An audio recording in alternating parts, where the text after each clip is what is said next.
બોટાદના ધારાસભ્ય શ્રી ઉમેશ મકવાણા દ્વારા મુખ્યમંત્રીને કરેલી આઈસીયુ એમ્બ્યુલન્સની માંગણીની સફળ રજૂઆત. તો વિગતે વાત કરવામાં આવે તો બોટાદના ધારાસભ્ય શ્રી ઉમેશ મકવાણા દ્વારા મુખ્યમંત્રીને ડિનર સમયે બોટાદ જિલ્લામાં આઈસીયુ એમ્બ્યુલન્સની માંગણી કરવામાં આવી હતી. તેઓની રજૂઆત સફળ થતા ખાસ કિસ્સામાં 24 કલાકમાં આઈસીયુ એમ્બ્યુલન્સ ફાળવવામાં આવી છે. તો બોટાદ જિલ્લા બન્યાને 13 વર્ષ થયા હોવા છતાં એક પણ સરકારી એમ્બ્યુલન્સ ન હતી કે જે આઈસીયુ એમ્બ્યુલન્સ હતી તે પ્રાઇવેટ હતી કે જેના ભાડા 24,000 રૂપિયા હોવાથી ગરીબ વર્ગને પોસાય તેમ ન હતું. ત્યારે ધારાસભ્યના સફળ રજૂઆતથી બોટાદ જિલ્લાની સોનાવાલા હોસ્પિટલે આઈસીયુ એમ્બ્યુલન્સ ફાળવવામાં આવી.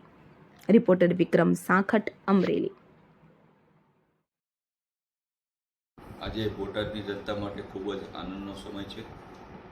માનનીય મુખ્યમંત્રીશ્રીને 2 દિવસ પહેલાં મુખ્યમંત્રીશ્રીએ જ્યારે અમને ડિનર ઉપર બોલાવ્યા હતા ત્યારે બોટાદની જનતા વતી મેં વિવિધ 3 માંગણીઓ કરવામાં આવી હતી.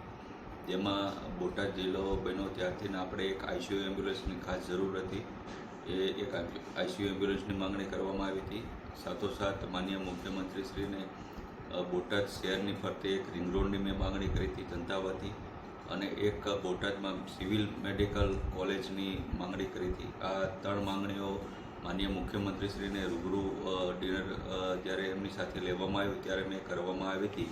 માનનીય મુખ્યમંત્રીશ્રીએ માત્ર 24 કલાકની અંદર બોટાદની જનતાના આરોગ્યમાં વધારો કરવા માટે એક 75 લાખ કરતાં વધારે રકમની આઈસીયુ એમ્બ્યુલન્સ આજે આપણને ફાળવી દીધી છે. તે બદલ હું માનનીય મુખ્યમંત્રીશ્રીનો અને આરોગ્ય વિભાગનો ખૂબ ખૂબ આભાર માનું છું.